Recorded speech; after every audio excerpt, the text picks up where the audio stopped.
छत्तीसगढ़ में दिसंबर महीने में हुए सत्ता परिवर्तन के बाद 13 दिसंबर को बनी विष्णुदेव साय सरकार को 13 मार्च को 3 महीने पूरे हो गए हैं। इस मौके पर मुख्यमंत्री ने सिविल लाइन स्थित सीएम आवास में गृह प्रवेश कर पार्टी नेता कार्यकर्ताओं को संबोधित करते हुए सरकार के 3 महीनों की उपलब्धियों की जानकारी दी। मुख्यमंत्री ने कहा कि मोदी की गारंटी में शामिल आधे से अधिक वादों को हमारी सरकार ने महज 3 महीने में ही पूरा कर दिया है। आने वाले समय में डबल इंजन के साथ विकास की रफ्तार और अधिक बढ़ेगी। वहीं सीएम साय ने कांग्रेस की पूर्ववर्ती सरकार पर भी तंज कसा कि मोदी की गारंटी में जो भी वादा हमारी पार्टी ने, हमारी सरकार ने छत्तीसगढ़ की जनता से किया है, आने वाले 5 साल में वो सारा काम करेंगे। 18 लाख प्रधानमंत्री आवास की स्वीकृति देंगे, तभी मुख्यमंत्री निवास में जाएंगे, ऐसा वादा था। मुख्यमंत्री निवास में हम लोग यहाँ पर हैं, तो सब आप लोगों के बदौलत है। तो आज वादा के अनुसार गृह प्रवेश यहाँ पर हुआ है। बहुत बहुत बधाई और आप लोगों को शुभकामनाएं। सरकार के 3 महीने पूरे होने पर सरकार के दावों पर कांग्रेस ने तंज कसा है। कांग्रेस की ओर से पूर्व मंत्री शिव डहेरिया ने कहा कि 3 महीने की सरकार में कोई भी वादा पूरा नहीं हुआ। बहुत सी महिलाओं और किसानों को पैसा तक नहीं मिल पाया। तो वहीं कांग्रेस संचार विभाग की ओर से प्रेस वार्ता लेकर सरकार पर विफलताओं के आरोप भी लगाए गए। इसमें कांग्रेस संचार प्रमुख सुशील आनंद शुक्ला ने कहा कि ये सरकार 3 महीने में ही अलोकप्रिय हो गई है। साय सरकार के 3 महीने में मोदी की गारंटी तो पूरा हुआ नहीं, बल्कि जो महतारी वंदन का राशि बहुत सारे लोगों ने मिला, अभी किसान लोगों की राशि बहुत सारे लोगों को नहीं मिल पाई है। तो लोगों में असंतोष तो है कि सरकार जो कहती है वो कर नहीं पा रही है। कांग्रेस की सरकार थी तो उस समय जितने वादे हम लोगों ने किए थे सब वादे पूरे हो गए थे। तो आज सरकार की स्थिति उतनी अच्छी नहीं है। अब कानून व्यवस्था की स्थिति बहुत खराब हो चुकी है। जगह जगह चाकूबाजी हो रही है, बस्तर में हत्याएं हो रही है, नक्सली घटनाएं बढ़ गई है। तो ये साय सरकार के 3 महीने के कार्यकाल जो सबसे खराब कार्यकाल रहा है। कोई सरकार अपने कार्यकाल के 3 महीने में ही इतनी ज़्यादा लोकप्रिय हो सकती है, इसकी किसी ने कल्पना नहीं किया था। जितनी अलोकप्रिय छत्तीसगढ़ की भारतीय जनता पार्टी की विष्णुदेव सरकार है। महिलाओं के प्रति अपराध बढ़ गए हैं। आदिवासियों के प्रति अत्याचारों में बढ़ोतरी हुई है। पिछले 3 महीने में छत्तीसगढ़ में रेत के दाम में 3 गुना की बढ़ोतरी हो गई है। इस सरकार के बनने के बाद राज्य में अपराधों में बढ़ोतरी हो गई है। विष्णुदेव साय सरकार के 3 महीने पूरे होने पर बीजेपी जहां एक ओर जश्न मना रही है, वहीं दूसरी ओर कांग्रेस सरकार की विफलताओं को घर घर तक पहुंचाने की कार्य योजना बना रही है। ऐसे में लोकसभा चुनावों के मुहाने पर खड़ी जनता जनार्दन सरकार के 3 महीने के कार्यकाल को कितना नंबर देगी, ये लोकसभा चुनाव परिणाम ही तय करेगा। Bureau report, BSTV Chhattisgarh. नमस्कार, जवाब तो देना होगा में आप सभी का स्वागत है। मैं हूं डॉक्टर अवधेश मिश्रा। छत्तीसगढ़ की सियासत में आज राजनीति के लिए एक और विषय आ गया। विषय ये है कि छत्तीसगढ़ के भाजपा सरकार, विष्णुदेव साय सरकार को आज 3 माह पूरे हो गए। अब 3 माह के पूरे होने पे सरकार की ओर से खुद मुख्यमंत्री विष्णुदेव साय ने कार्यकर्ताओं को, पार्टी नेताओं को संबोधित करते हुए अपने 3 माह के कार्यकाल की उपलब्धि बताते हुए कांग्रेस की सरकार पे, पूर्ववर्ती सरकार पे निशाना साधा और कहा उन तमाम सपनों को धरातल पे पूरा किया जाएगा जो पिछली सरकार ने नहीं किया था और बीजेपी ने जो वादा किया है। आज इसी विषय पे चर्चा करेंगे। 3 बेहद ही खास मेहमान हमारे साथ जुड़े। पहले मेहमानों का तारुफ आपसे करा देता हूं।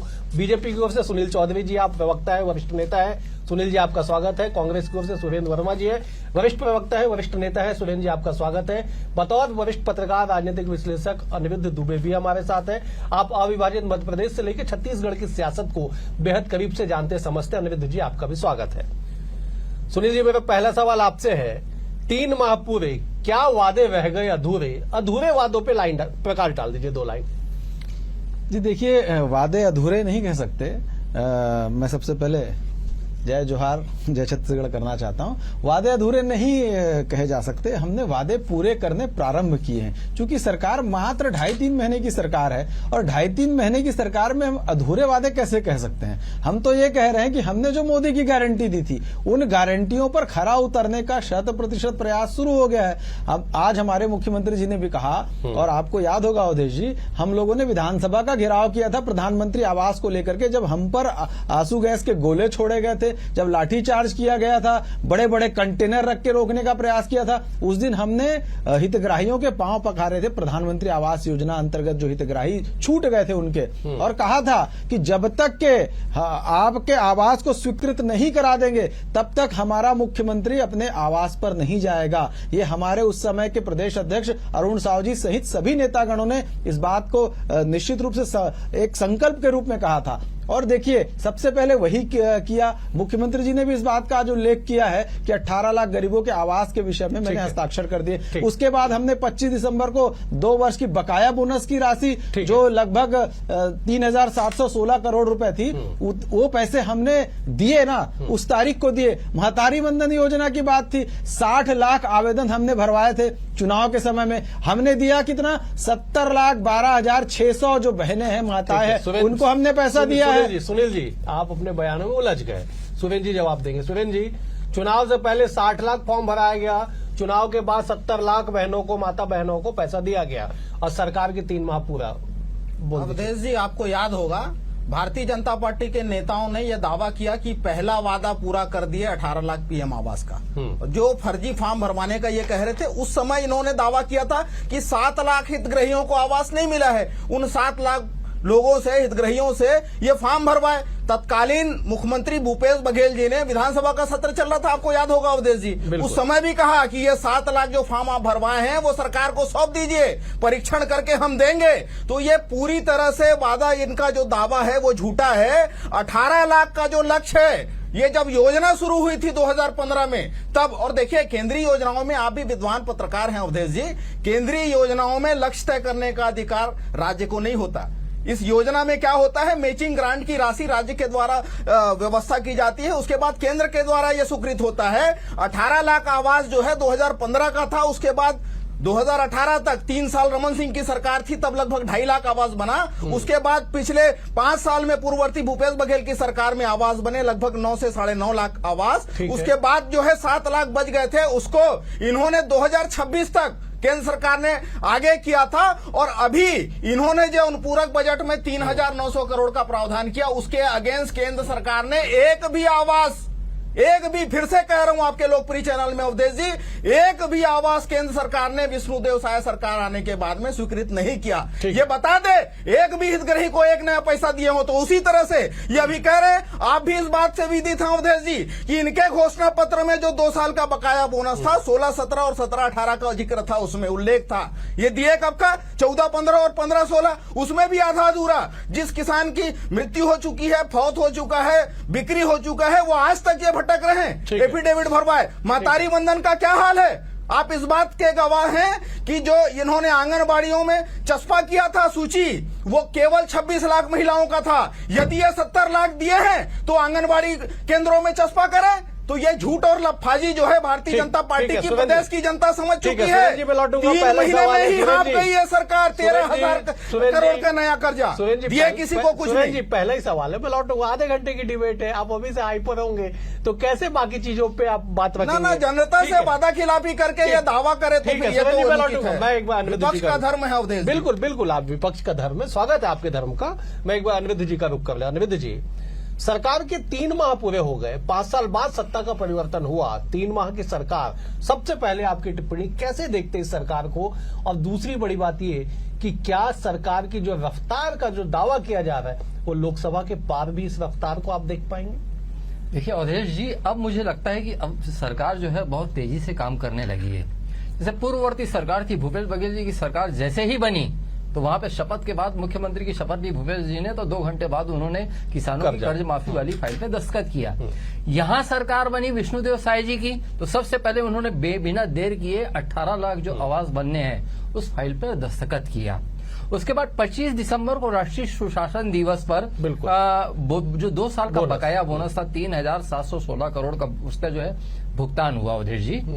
फिर 10 मार्च को महतारी वंदन आया, 12 मार्च को किसान 12 मार्च को जो है किसान उन्नत योजना का हुआ।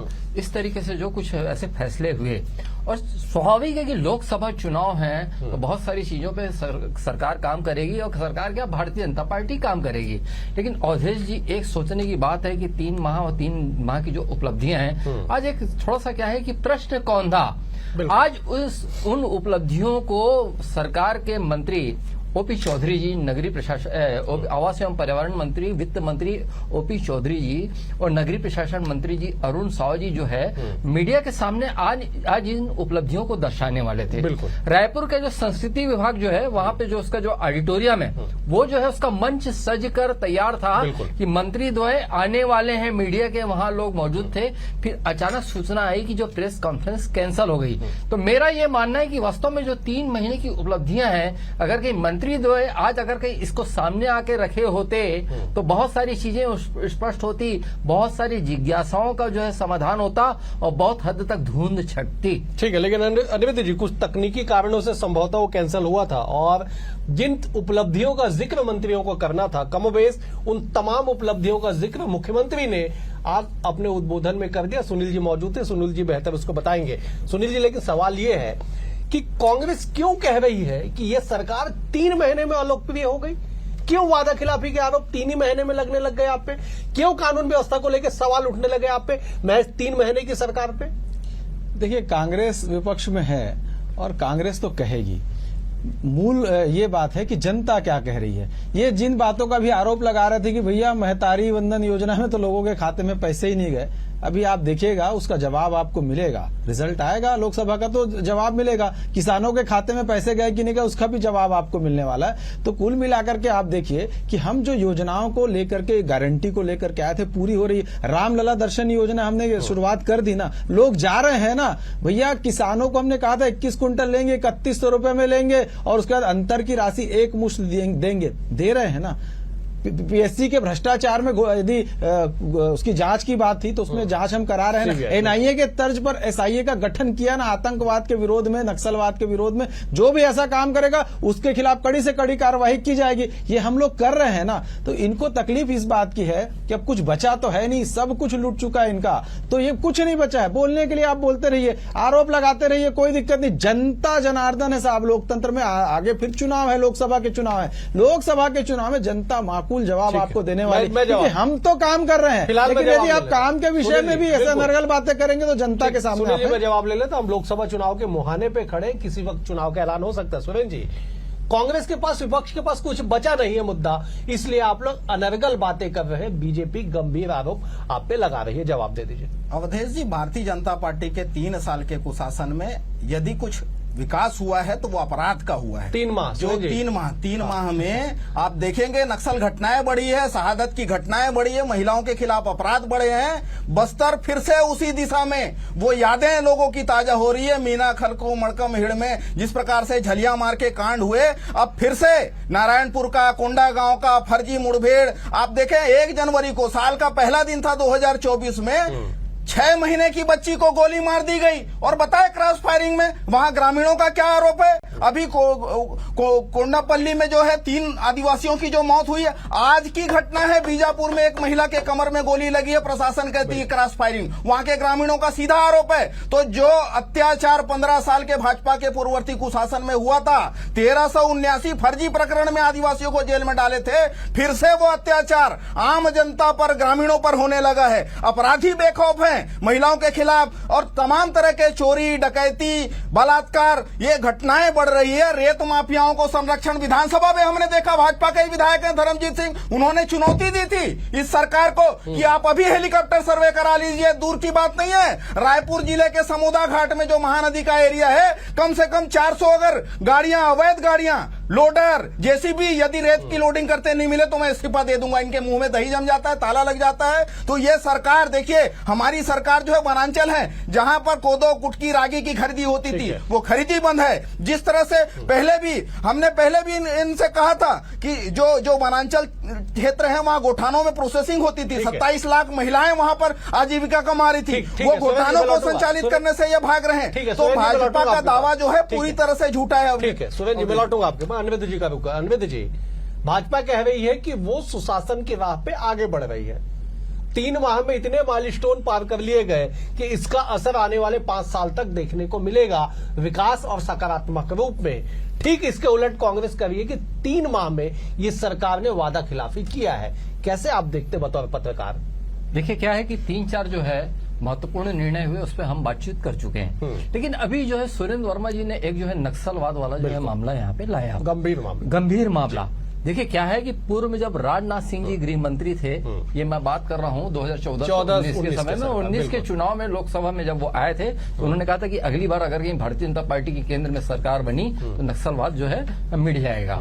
खैर, और अभी जो है मंच से जो है चुनावी जो सभाएं हुई थी विधानसभा चुनाव के पहले, तो उसमें अमित शाह जी ने कहा सरकार बनवाइए, हम भरोसा दिलाते हैं कि नक्सलवाद मिटेगा। बिल्कुल, लेकिन दुर्भाग्यपूर्ण है कि अभी भारतीय जनता पार्टी के नेताओं की लगातार हत्या हो रही है। बिल्कुल सही। कोई भी व्यक्ति, एक हफ्ते में 2 हत्या बीजापुर में 2 हत्याएं, ये बहुत एक हफ्ते के भीतर। और आज प्रश्न यही है, और फिर पूरे बस्तर की बात होती है, पूरे देश की बात होती है, और 15 तारीख को तो एक बस्तर स्टोरी एक फिल्म भी आ रही है, आज इसका प्रीमियर है। तो ये सब चीजें हैं, तो मतलब अभी तो ये इस पे भी बहुत लंबी चर्चा चलेगी, बहस। लेकिन क्लियर सरकार की ओर से जो भी कदम उठाए, और स्वाभाविक है कि हर सरकार अच्छा ही कदम उठाएगी नक्सलवाद को लेकर, क्लियर होना चाहिए। और खास करके मेरे दिमाग में जो प्रश्न लगातार कौंधते हैं अवधेश जी, वो नक्सलवाद को लेकर करते हैं। और एक चीज और है कि जो है रेत वाली जो बात आई यहाँ पे, तो निश्चित रूप से अभी जो विधानसभा का जो बजट सत्र था उसमें एक दृश्य देखने वाला था अवधेश जी, जिसमें कांग्रेस की शेषराज हरवंश जी ने रेत माफियाओं का जो है लेकर सवाल उठाया, और उस पर समर्थन किया भारतीय जनता पार्टी के वरिष्ठ विधायक धर्मलाल कौशिक जी ने और अजय चंद्राकर जी ने। बिल्कुल सही, आपने बिल्कुल सही कहा। मैं सुनील जी का रुख कर। सुनील जी, चुनौतियां बड़ी है आपके सामने, आरोप लग रहे, केवल सड़क पे नहीं सदन पे भी आरोप लगे। सरकार को और अच्छे से काम करने की आवश्यकता है, इस बात का भी उल्लेख विपक्ष कर रही है। पूर्व मंत्री ने कहा, शिव डहरिया ने कहा, गंभीरता से मंत्री रह चुके हैं वो, उन्होंने कहा कि सरकार के आने से अपराध के दरों में बढ़ोतरी हो गई। नक्सलवाद का उदाहरण सुरेंद्र जी, अनविद जी दोनों दे रहे हैं। तो इन 3 महीने की उपलब्धियों के बीच में चुनौतियों पर चर्चा तो करनी पड़ेगी ना। जी बिल्कुल। देखिए, सरकार यदि है, सत्ता यदि है, तो चुनौतियां तो प्रतिदिन आने की है, और चुनौतियों का सामना करने के लिए साहस के साथ सरकार खड़ी भी है ना। नक्सलवाद के खिलाफ निर्णायक लड़ाई लड़ रहे हैं, नक्सलवाद के पीछे हम जाकर के उनके संरक्षणकर्ताओं को भी ढूंढ रहे हैं, और पता भी चल रहा है। आप देखेंगे कोयली बेड़ा में मुठभेड़ हुआ, और उसके बाद कांग्रेस के जो है एक दल जाकर के राज्यपाल महोदय से कहता है कि यहाँ पर जो है फर्जी मुठभेड़ हो गई। जब आप नक्सलवादियों के पीछे में जाकर के खड़े होने की कोशिश करेंगे, उनको संरक्षण प्रदान करने की कोशिश करेंगे, कैसे चलेगा भैया? आप नक्सलवाद को समाप्त करना चाहते हैं कि नहीं? भारतीय जनता पार्टी की सरकार ने स्पष्ट कह दिया। मैं 10 सेकंड के लिए टोक रहा हूं, लेकिन नक्सलवाद को समाप्त करने पे फर्जी मुठभेड़ का सहारा अगर लिया जाएगा या कथातक तौर पे होगा, तो विपक्ष के धर्म के नाते कांग्रेस तो जांच करेगी, वो तो सवाल उठाएगी। आप कैसे उसको जस्टिफाई कर सकते हैं कि वो मुठभेड़ असली था या नकली? देखिए, एकदम स्पष्ट बात है, आपको भरोसा किन पर करना पड़ेगा। आज अवधेश जी, आप जाते हैं नक्सल क्षेत्र में तो किन के भरोसे जाते हैं? सुरक्षा कर्मियों के, हमारे सुरक्षा में लगे साथियों के भरोसे जाते हैं ना। तो भरोसा किस पर करेंगे? आज कांग्रेस का कोई नेता बगैर सुरक्षा के जाएगा, या भाजपा या किसी दल का या कोई भी जो संभ्रांत व्यक्ति है बगैर सुरक्षा के नहीं जाएगा। तो वहां जो सुरक्षा में लगे लोग हैं उनकी बातों पर आपको भरोसा करना पड़ेगा, क्योंकि अपनी जान की बाजी लगा करके वो वहां लड़ाई लड़ रहे हैं। आप देखेंगे पुवर्ती जैसे गांव में, जो हिडमा का गांव है, वहां के बच्चों को रायपुर लाया जाता है, वहां के नागरिकों को रायपुर लाया जाता है, उनको बताया जाता है कि देखिए विकास ऐसे भी हो सकता है, वहां तिरंगा झंडा फहरता है, वहां कैंप खोला जाता है। लेकिन कांग्रेसियों को हजम नहीं हो रहा है। हम तो, हमारे गृह मंत्री जी ने, विजय शर्मा जी ने कहा कि हम बात करना भी चाहते हैं, यदि आप बात करेंगे तो बात करेंगे, बंदूक लेके आएंगे तो वैसे जवाब देंगे। नक्सलवाद का खात्मा तो होकर के रहेगा, ये सरकार संकल्पबद्ध है। चाहे जितनी लंबी लड़ाई लड़नी पड़े, जितनी मजबूती से लड़ाई लड़नी पड़े, हम लड़ाई लड़ेंगे। इस प्रदेश में और देश में आतंकवादी गतिविधियां, नक्सलवादी गतिविधियों को हम बर्दाश्त नहीं करेंगे। एसआईए का गठन किया ना, एनआईए के तर्ज पर किया। क्यों? थाने के अंतर्गत में जो घटनाएं घटती थी उसमें जांच करने में और बहुत सारी चीजों का तकलीफ का सामना करना पड़ता था। अब एसआईए जो होगा वो स्वतंत्र एजेंसी होगी, छत्तीसगढ़ में जांच करेगी। अब रेत के विषय में आ जाऊं, मैं रेत के विषय में आ जाऊं साहब। रेत के विषय में जो है आप तीन महीने की सरकार पे आरोप लगा रहे हैं, चलिए हम मान रहे हैं, लेकिन अभी भी आपके ही लोग जो है वो वहां पर गुंडागर्दी कर रहे हैं। आपके ही लोग वहां पर कूट करके मारते थे लोगों को। आपकी सरकार के समय हम तो उनको छोड़ेंगे नहीं, हम तो उनको छोड़ेंगे नहीं। ऐसी घटनाओं के बाद तत्कालिक कार्यवाही तुरंत की जाती है।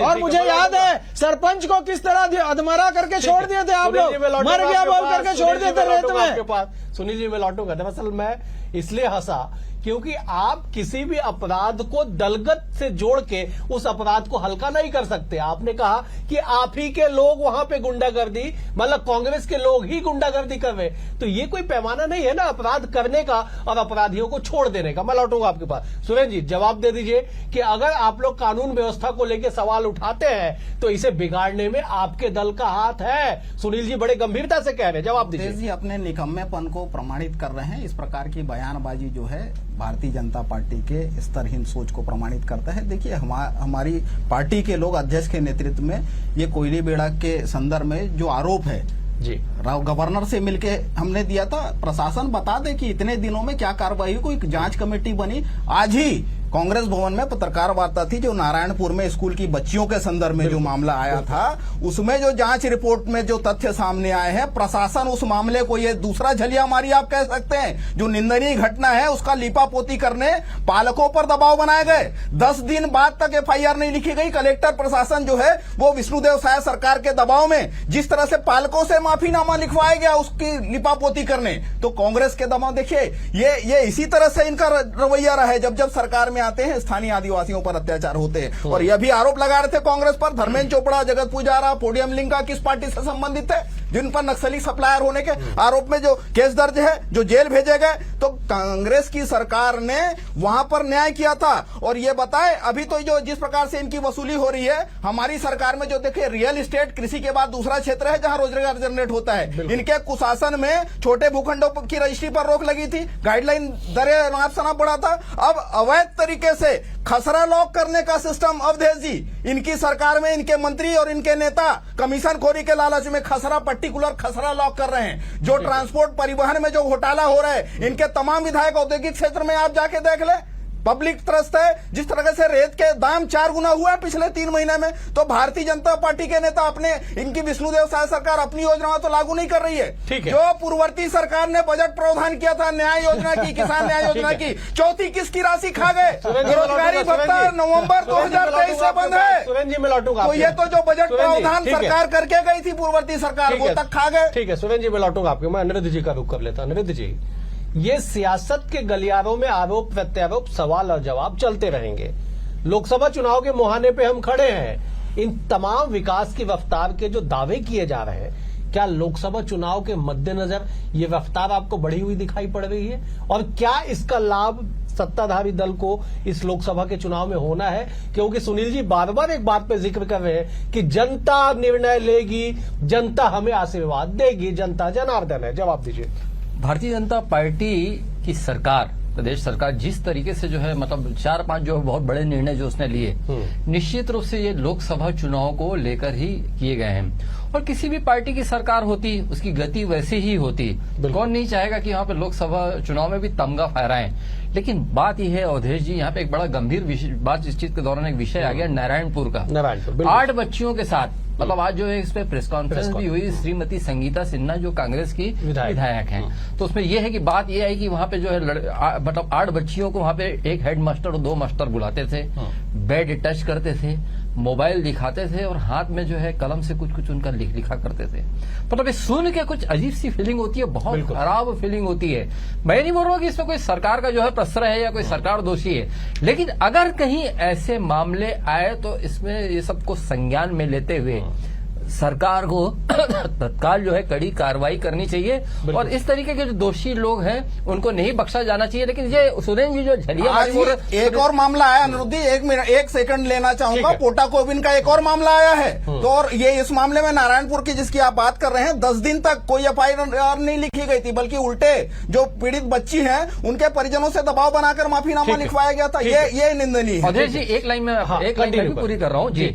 जैसे इन्होंने कहा वर्मा जी ने झलियावाड़ी वास्तव में बहुत बड़ा कांड हुआ था, लेकिन ये बेहद शर्मनाक, लेकिन परमात्मा का कुछ ऐसा कर्म रहा कि ये कांड जो है वहां तक नहीं पहुंचा।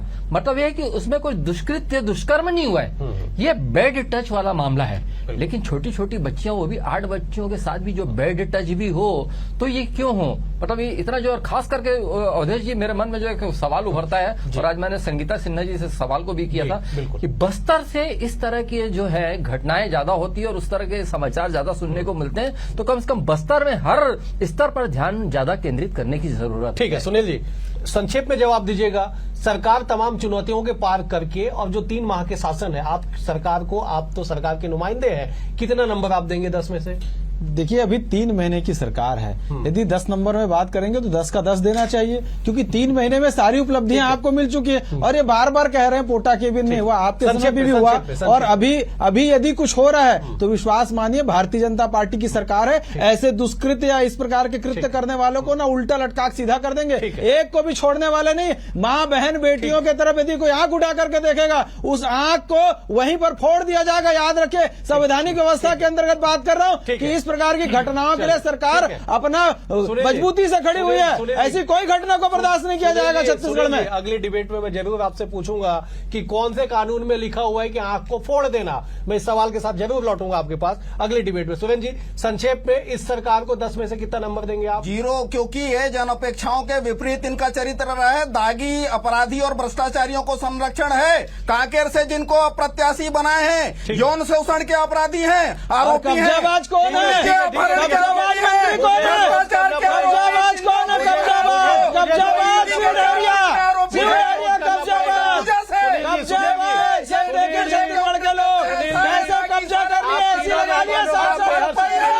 आप तीनों मेहमानों का बेहद शुक्रिया।